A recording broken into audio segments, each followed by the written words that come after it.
Hello, good morning সবাইকে। সবাই কেমন আছেন? আশা করবো সবাই অনেক বেশি ভালো আছেন। আমরাও ভালো আছি। আজকের ব্লগটা শুরু করছি দুপুর থেকে। প্রথমে হচ্ছে এখানে পাপা বাজারে গিয়েছিল, অনেকগুলো সবজি এনেছে। এই সবজিগুলো আনার কারণ হচ্ছে দামোদর মাস যেহেতু শেষ হয়ে যাচ্ছে কালকে, তাই মা যেহেতু ভোর আরতি করেছে গত 15 দিনের মতো, সেজন্য হচ্ছে শেষ দিনে ভগবানের কাছে নিবেদন করবে বলে একটা মনের ইচ্ছা প্রকাশ করেছে। তাই আমরা সবাই বললাম যে আচ্ছা ঠিক আছে, তাহলে নিবেদন করা যেতেই পারে। সেজন্য কি কি করতে হবে মা একটু বলে দিল। এই সবজিগুলো লাগবে, তো এখানে অনেক কিছুই ছিল, আপনারা দেখতে পেয়েছেন। আর এখানে ধনেপাতা ছিল। ধনেপাতাগুলো আমার তো উইন্টারের সব থেকে ফেভারিট একটা জিনিস। ধনেপাতা উইন্টার ছাড়াও আমার এটা এখন ভালো লাগে। তো ধনেপাতাটা এনেছে মা। ধনে পাতাগুলোকে ধুয়ে টুয়ে ক্লিন করে একটা প্লেটের মধ্যে করে নিচে ফ্লোরে রেখে দিয়েছে আর কি। আর এখানে আছে অনেকগুলো আলু এনেছে। আর এনেছে এখানে দুধ, চাল আর চিনি। এগুলো দিয়ে আগামীকালকে পায়েস হবে, আবার পুষ্পান্নও হবে। আর এই ডিমগুলো হচ্ছে অন্য দিনের জন্য। বাসায় ডিম শেষ হয়ে গিয়েছে, তাই ডিমও এনেছে অনেকগুলো। তো খুব সম্ভবত আগামী দিনের যে ভোগগুলো দেওয়া হবে আর কি ভগবানের কাছে, তার মধ্যে থাকবে মনে হয় পুষ্পান্ন, পায়েস, বেগুনি, তারপর হচ্ছে ফুলকপি আলুর ডালনা, আর হচ্ছে আমি বলেছি পনির বানিয়ে দেব হাতে। তো সেটা দিয়ে আলাদা করে রেসিপি করবে নাকি ডালনার মধ্যে একবার দিয়ে দেবে, সেটা পরে মা সিলেক্ট করবে। আর ডাল রান্না তো হবেই। তো এই যে এখানে তারপর থ্রিফকে স্নান করে দিয়েছিলাম, খাইয়ে দিয়েছিলাম। এখানে ও শুয়ে শুয়ে বিরক্ত বোধ করছে আর কি। মানে ও কি নিয়ে বিরক্ত বোধ করছে আমি সেটা নিজেও জানি না, তবে বিরক্ত বোধ করছে। আর হচ্ছে একদম আমার কাছে কাছে ছিল বেশি বেশি। অসুস্থ না বা কোনো ধরনের সমস্যা হয়নি, কিন্তু কাল কেমন করছিল বেশি। তারপর হচ্ছে এখানে পাপার মোবাইল টিপাটিপি করছিল। আর আজকে তো হচ্ছে আমাদের গত রাস উৎসবের কথা বলেছিলাম গত 2 দিন আগে। তো সেই রাস উৎসবের শেষ দিন আজকে। আর রাম ঠাকুরের আশ্রমে যেই উৎসবটা, বাৎসরিক উৎসবটা হয়, সেটারও আজকে শেষ দিন। সেখানে অনেক মেলাও বসেছে, আপনাদেরকে আগেও দেখিয়েছি। তো আজকে বেসিক্যালি হচ্ছে ত্রিফকে নিয়ে যাব বিকালের দিকে, যখন ভিড় থাকে না, ভিড়টা কম থাকে তখন আর কি। কারণ এত বেশি ভিড়ে বাচ্চাদেরকে নিয়ে যাওয়াটা ঠিক না। আর মানে নিয়ে বাচ্চাকে নিয়ে, আর বাচ্চা তো এত দুষ্ট যে বাচ্চাকে নিয়ে ভিড়ের মধ্যে হাঁটা চলা করবে বা কিছু করবো সেটাও পসিবল হয় না। আর এখানে হচ্ছে পাপা প্রসাদ এনেছে আজকে। রাম ঠাকুরের আশ্রমের ওখান থেকে হচ্ছে প্রসাদ বিতরণের ডেট ছিল আজকে, তো সেটাই এনেছে আর কি পাপা। আর এখানে ত্রিভও কান্নাকাটি করছে। বেসিক্যালি হচ্ছে ওকে নিয়ে যাব বলে রেডি করে দিয়েছিলাম, তো পাপা হচ্ছে আবার প্রসাদ আনতে যাওয়ার কারণে লেট হয়ে গিয়েছিল। তো পরে ও ড্রেস আপ পরে রেডি হয়ে গিয়েছে, কিন্তু এতক্ষণ রেডি হয়ে এতক্ষণ সে ওয়েট করবে সেটা তো হবে না, তাকে বেরিয়ে যেতে হবে। সেজন্য সে বিরক্ত করছিল, কান্নাকাটি করছিল যে না, আমাকে এখন নিয়ে বের হতে হবে, আমি রেডি হয়ে বাসায় বসে থাকবো কেন। তো তারপর বেরিয়ে গিয়েছি। বেসিক্যালি এই টাইমে যাওয়ার কারণ হচ্ছে মূলত ত্রিভি, কারণ বিকালবেলা একটু ফাঁকা থাকবে, একটু ও হাঁটাচলা করবে। আর ওকে তো কুলে রাখা পসিবলই হয় না, সেজন্যই আর আমরা এই টাইমে গিয়েছি। তো বিকালের দিকে কালীবাড়ির রাস উৎসব যেটা হয় সেটা অনেকটাই ফাঁকা থাকে। তো সেজন্য বিকালের দিকে গিয়ে আমরা বেশ অনেকক্ষণ ছিলাম ট্রিপকে নিয়ে, একদম সন্ধ্যা পর্যন্ত। তারপর ট্রিপেরও ঘুম অলরেডি, কিন্তু ওর ঘুম চলে এসেছে, একটু পরে আপনারা দেখতেই পাবেন। তো ওকে দিয়ে পরে বাবাকে পাঠিয়ে দেওয়া হয়েছিল বাসায়। আবার হচ্ছে আমার পিসিমণি অফিস থেকে এসেছিল, এসে ওকে খেলনা টেলনা কিনে দিল। আমি আগের ব্লগে বলেছিলাম যে আমি না চাইলেও ওর ঢোলমোল সব কিছুই কিনা হয়ে যাবে। আমি না চাইলেও ওর সব কিছুই হয়েই যায় আলটিমেটলি। ওর ভাই, দাদু ভাই, ভাইয়েরা, দাদু ভাইয়েরা সব কিছু মানে কিনে দিয়েই ফেলে। তো আমার আর এখানে আর কি বলবো আমি। তো তারপরে হচ্ছে গিয়ে আমরা আমাদের মতো একটু রাস ঘুরালাম, কারণ অন্যান্য সময় হলে আমরা রাতেই যেতাম, অনেক রাতেই আমরা যেতাম। কিন্তু এখন ট্রিপ যেহেতু ছোট, ওকে নিয়ে আসলে বললেই এত রাতে বের হয়ে যাওয়া যায় না। আর তাছাড়া দেশের যা পরিস্থিতি, হিন্দুরা এক জায়গায় অনেক বেশি উৎসব করতে থাকলেও ওখানে ভয় লাগে আসলে কখন কে অ্যাটাক করে বসে। এরকম একটা ঘটনা গতকালকে যদিও ঘটেছে, মানে অ্যাটাক করেনি কেউ, আমি সেটা বলছি না যে অ্যাটাক করেছে, মানে ওই জায়গায় হচ্ছে কীর্তন হচ্ছিল, সবাই বসে কীর্তন শুনছিল। আর ঠিক সেই সময় একটা কারেন্টের যে পিলারগুলো থাকে না, সেখানে খুব সম্ভবত কিছু একটা ব্লাস্ট হয়েছিল, আগুন ধরে গিয়েছিল। তো সবাই অনেক বেশি প্যানিক করছিল, দেখে ভাবছিল কেউ অ্যাটাক করেছে কিনা বা কিছু না। তার কিছুক্ষণ পরে দেখলাম যে কারেন্টও চলে গিয়েছে, সেটা আপনারা ভিডিওতে দেখতেই পাবেন। আর এখানে ত্রিফ তার ভাইদের সাথে রাস ঘুরাচ্ছে, বোল দিচ্ছে, সে সবই পারে, মানে হাত দিয়ে বোল দেয়, যেটা কপালে মানুষ মানে আমরা দূর থেকে যেটা দিই সেটাও দিতে পারে। আর হচ্ছে মাটিতে বসে সুন্দর করে জিভা দিতে হয়, সেটাও দিতে পারে। এই যে খুব খুশি সে, আর এত বেশি দৌড়াদৌড়ি করেছে যেটা বলার মতো না। এটা হচ্ছে কুমিল্লার রাজেশ্বরী কালীবাড়ি মনোহরপুর, যেটা সেটা এই মন্দিরটা খুবই জাগ্রত। আর হচ্ছে এটা হচ্ছে পাশে হচ্ছে শিবের মন্দির, আর ওইটা হচ্ছে মায়ের মন্দির।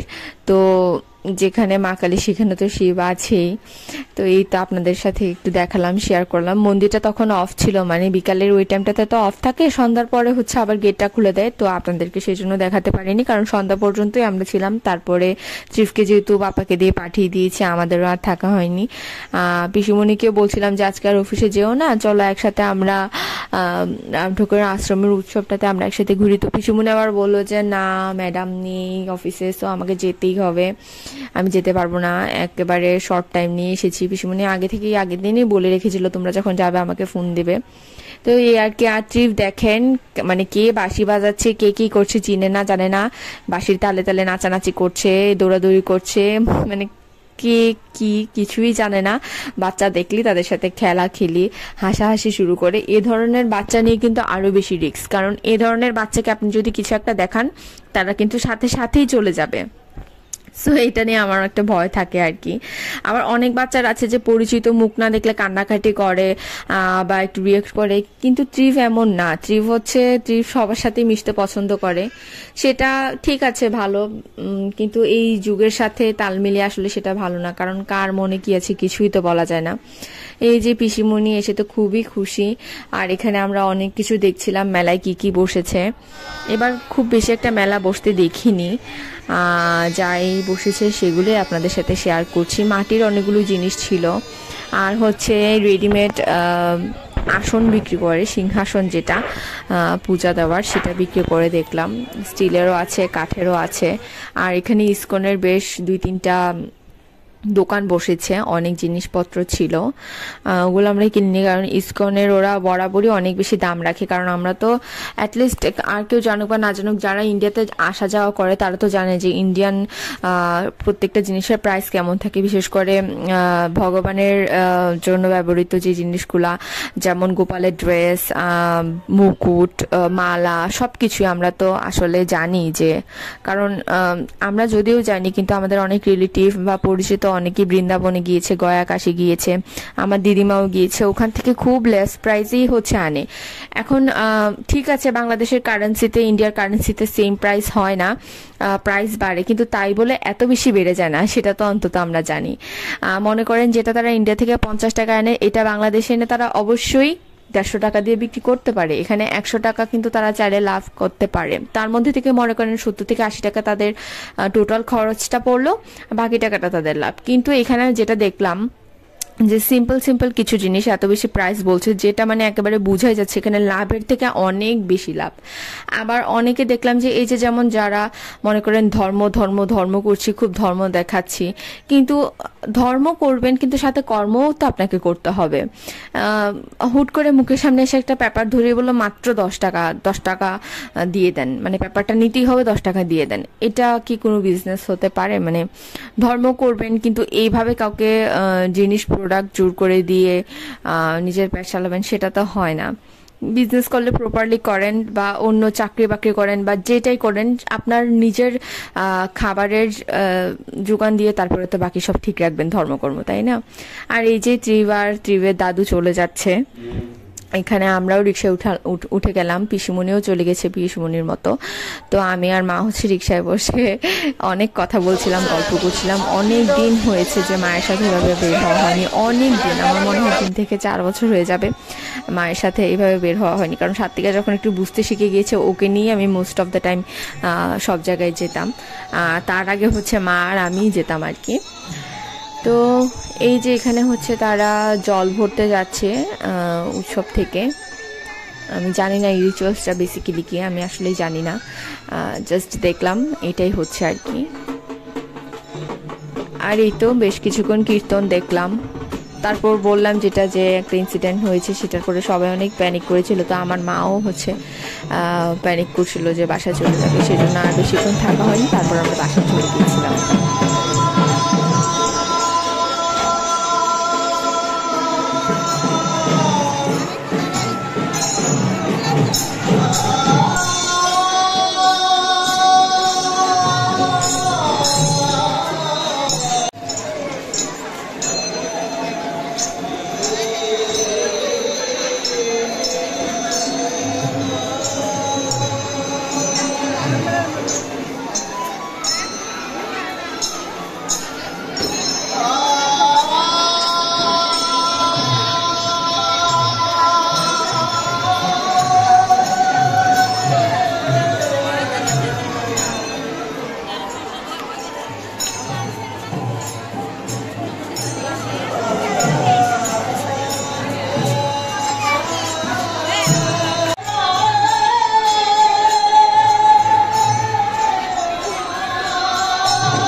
বসার মতো কোনো জায়গা নাই, সব দখল করে বসে আছে। হ্যাঁ, কালকে বাজে অবস্থা ছিল, কালকে বললাম না।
তো এই তো আমি আর মা হচ্ছে আবার রিক্সায় উঠে গিয়েছি।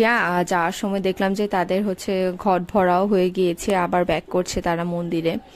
তো এই তো আমি আর মা আবার কথা বলতে বলতে বাসার দিকে চলে গিয়েছিলাম। আর কি কি মেলা থেকে কিনেছি সেগুলো তো অবশ্যই দেখাবো, সবকিছু আসলে ভিডিও করা পসিবল হয়নি, কারণ অনেক বেশি ভিড় থাকে। তো আসলে একবার হাতে জিনিস থাকে, পার্সে টাকা পয়সা থাকে, আবার মোবাইল থাকে, আর সবকিছু মিলিয়ে এই তো মানে সবকিছু মিলিয়ে আসলে সবকিছু ভিডিও করা হয়নি। এই যে এখানে হচ্ছে 5টা ছোট ছোট প্রদীপ কিনেছি। প্রদীপগুলো খুব সুন্দর ছিল বলেই কিনেছি, আসলে এটার কোনো প্রয়োজন ছিল না। আর পাপা হচ্ছে এগুলো কি কিনেছে, এগুলোকে কি বলে আমি জানি না, গজা বলে আই ডোন্ট নো। আচ্ছা যেটাই হোক পাপা কিনেছে। আর এগুলো হচ্ছে এগুলো 2টা গাড়ি হচ্ছে ও দাদু ভাই কিনে দিয়েছে, ঢোলটা হচ্ছে ও আমার মা কিনে দিয়েছে। তো আগের দিন হচ্ছে আবার মোবাইল আনতে বলেছিল, সেটাও এনেছি। আর এটা হচ্ছে ডাল ঘুটনি, আমাদের ডাল ঘুটনিটা ভেঙে গিয়েছিল। আর মা হচ্ছে এখানে বিপদনাশিনীর পাঁচালি, লক্ষ্মীর পাঁচালি কিনেছে, আর একটা ছোট মুকুট কিনেছে। এখানে 3টা মালা আছে, এই মালাগুলো কিনেছিলাম, ব্রিডসের মালা এগুলোকে বলে। জানি না রিয়েল কিনা, মনে হয় না রিয়েল, তবে দেখলাম যে না, দেখতে সুন্দরই লাগছে, সেজন্য কিনে নিয়েছি। এই মালাটাও কিনেছি, এটাও ভালো লাগছিল দেখতে। এগুলো সম্ভবত রিয়েল ব্রিডস না, কারণ রিয়েল ব্রিডসের যে মালাগুলো আমি কিনেছিলাম সেগুলো অনেক সুন্দর ছিল আর অনেক প্রাইসে ছিল, যেটা এটা না, এটা অনেক লেস প্রাইসে পাওয়া গিয়েছে, সেজন্যই কিনেছি। মানে বেসিক্যালি হচ্ছে ভালো লেগেছে বলেই কিনেছি। আর এই সমস্ত মেলাতে থেকে ভালো জিনিস কি পাওয়া যাবে সেটা তো আমরা জানি।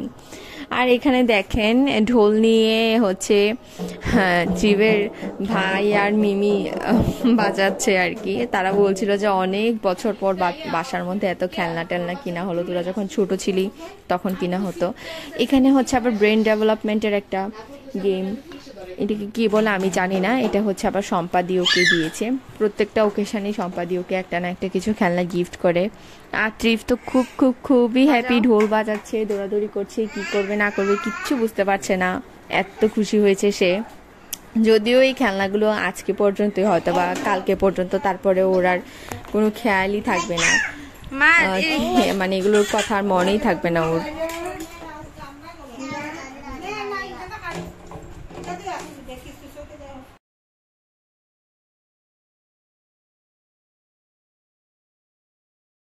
তো এই যে এটা এই রিং এগুলো দিয়ে এটাকে কি বলে আপনারা একটু জানাবেন তো, আমি এটার নামটা জানি না, কেউ জেনে থাকলে কমেন্টে অবশ্যই জানাবেন। এই যে রিংগুলো হচ্ছে অলরেডি বুঝে গিয়েছি এভাবে ঢুকাতে হবে, তবে কিভাবে ঢুকাতে হবে, বড়টা আগে ঢুকাতে হবে, মেজোটা আগে ঢুকাতে হবে, তারপরে ছোটটা ঢুকাতে হবে, এই জিনিসটা সে এখনো পর্যন্ত বুঝে উঠতে পারেনি। 2-1 দিন দেখতে দেখতে অবশ্যই নিজেই বুঝে যাবে। আমি ওকে বুঝাতে চাইনি এটা বেসিক্যালি কিভাবে ঢুকাতে হয়, কিভাবে কি করতে হয়, আমি চাই যে সে নিজে থেকে বুঝুক এটা কিভাবে ঢুকালে পারফেক্টলি হবে। আর এই তো ট্রিপের মজা। আর আমার হচ্ছে সাজা, যখন তখন যেখানে সেখানে এগুলোকে ফেলবে, তারপর আবার কান্নাকাটি করবে খুঁজে দেওয়ার জন্য, আমাকে আবার খুঁজে দিতে হবে। অলরেডি কিন্তু আমি ওর একটা ওই যে একটা পার্পল কালারের গাড়ি, এটা অলরেডি আমি খুঁজে পাচ্ছি না। ও আবার নতুন করে শিখেছে জানলা দিয়ে জিনিসপত্র ফেলে দিতে। তো সবকিছু মিলিয়ে আর কি, এই আর কি ভালোই কাটলো আজকের দিনটাও। তারপর বাসায় আসার পরও পিসিমণি আবার এসেছে প্রসাদ খাওয়ার জন্য, সবাই মিলে আমরা বেশ ভালো টাইম কাটালাম, সম্পাদিও এসেছে, বেশ ভালো একটা দিন কাটলো। তো আমার আজকের ব্লগ এই পর্যন্তই। আশা করব আপনাদের সবার কাছে আমার ব্লগগুলো ভালো লাগছে। যদি ভালো লেগে থাকে তাহলে আমাকে সাবস্ক্রাইব করবেন, কমেন্ট করবেন। আমার ব্লগগুলো যদি ভালো লেগে থাকে তাহলে অবশ্যই ফ্রেন্ডস এবং রিলেটিভসদের সাথে শেয়ার করবেন। আমার নেক্সট ব্লগটা দেখার জন্য আপনাদের আমন্ত্রণ রইল। টিল দেন সবাই অনেক বেশি ভালো থাকবেন, সুস্থ থাকবেন, টাটা।